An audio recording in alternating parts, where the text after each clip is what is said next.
Snot? Hey, man, I'm doing good. What's happening? Man, tell us how this whole tour thing came together, because I know you've been asking you for years, you know, is the band gonna play? I mean, what really put it all together? Well, we did some shows back in the beginning of the year. We did 4 shows, and we did it just to try it out, man. We just wanted to see it. Yeah, we did some shows in the beginning of the year, and it went really well. 4 shows. It was 2 in LA, and then 1 in Palm Springs. Roxy? Yeah, and then 1 in Santa Barbara. They all sold out, so we had so much fun. We decided to book a U.S. tour, which turned into a European tour, which turned into an Australian tour, and then Southeast Asia just got added. So yeah. Well, that's amazing. Take us back a little ways.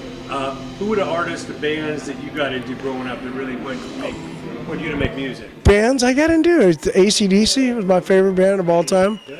Of course, yeah. I was really into Maiden and Priest when I was a kid, and then of course Pantera came through, and Slayer, and you know, and then I did have a little bit of a punk rock background. I really liked Black Flag and Circle Jerks and all that stuff.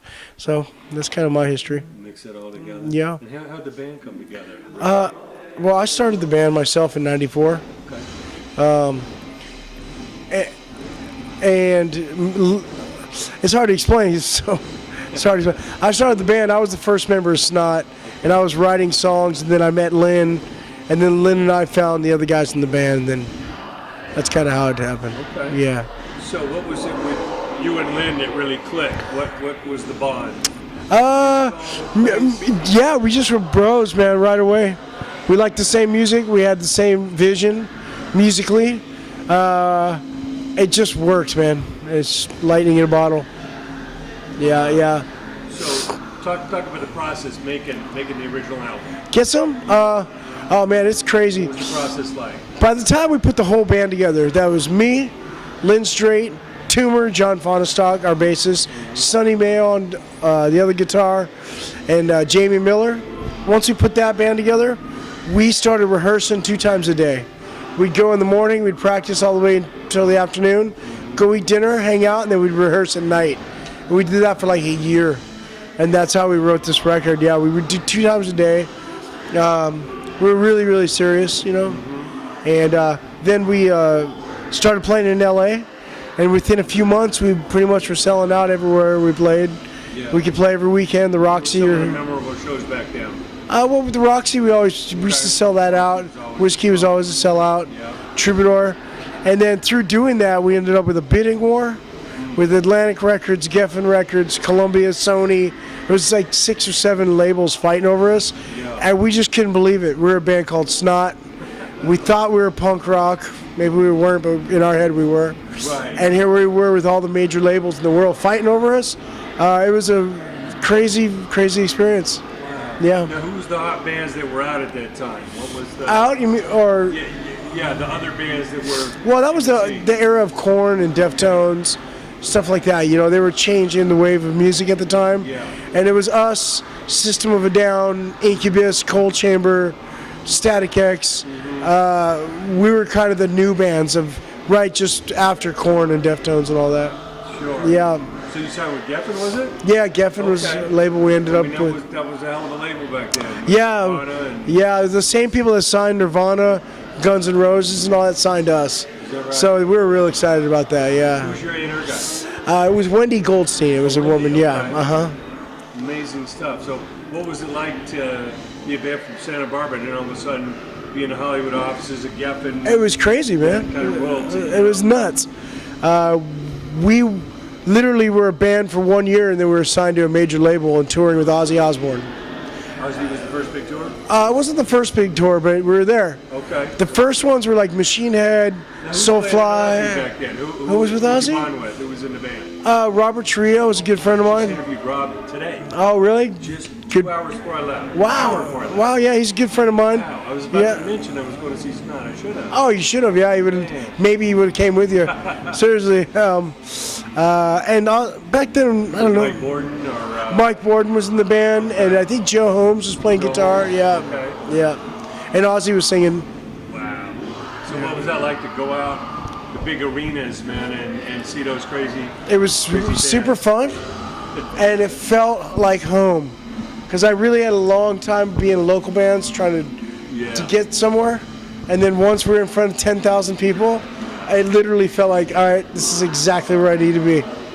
Yeah, it was awesome. That's incredible stuff. Yeah. So, what, as far as the first album goes, what do you think gave it its longevity? Why are people still caring about listening to that album today? You know what? I went through a period where I used to hear the record, I would cringe. I thought it was just so, I don't know, dated, kind of goofy. And then now I listen back to it and I hear what the people heard. It's a timeless record. It's got a lot of flavors on it. It's fun. It's a journey, you know. And I think the record is still around to this day because of that, you know. Yeah. And that's actually what we were going for when we first recorded the album. We wanted it to be something of an entire piece, not just song to song, you know. I think that's kind of what made it stand up. It's amazing. Yeah. You know, now I know this album is a tribute to Lynne. He's obviously gone way too soon. You mean this tour, or? Yeah, the tour. Yeah. Yeah. I mean, what can you say about the legacy of Lynne? I'll tell you what. This tour is not a tribute to Lynne. Everything we do is kind of a tribute to Lynne, but this tour itself is more for us. We did Straight Up for Lynne. We've mourned our hearts out for Lynne for 16 years. And right now we're touring because we want to play together. That's what it's all about right now. The guys, the band, we want to play together. And we, of course, it's we always have Lynne in our hearts, but this is for us. Yeah. With all due respect, you know. Can you imagine if he was still around, what you guys would have done? Yeah, I think we would have been one of those Papa Roaches or those Limp Bizkits, you know, all big houses and cars and VH1 behind the music. Right, the cribs. Yeah, maybe. Yeah. We understand you moved to Japan, I Yeah. guess because of your girl. Yeah. But Yeah. tell us the difference, because I know there's a whole rock scene and everything. Tokyo? Yeah, in Tokyo. Tokyo's really domestic. They really have their own music scene. It's really cool to see Japanese metal bands. I go see quite a few. It's just cool. It's So fun. they got their own niches. They have their own niche. The pop scene Yeah. and the punk rock scene. They absolutely do, yeah, for yeah. sure. Yeah. But I get to I own a restaurant there. I'm a co-owner with a friend of mine, and I get to bring a lot of the American bands, actually European too. In there we have a lot of parties. We just had a Slipknot in there, Slipknot party. We had In Flames recently. We've had the guys from Korn come in, Testament, Exodus, a bunch of bands. Yeah, all kinds of cool after parties. That's amazing. Yeah. So it's basically after the show they come. And Yeah, it's kind of like the Rainbow in Hollywood, if you will. It's like got that vibe going.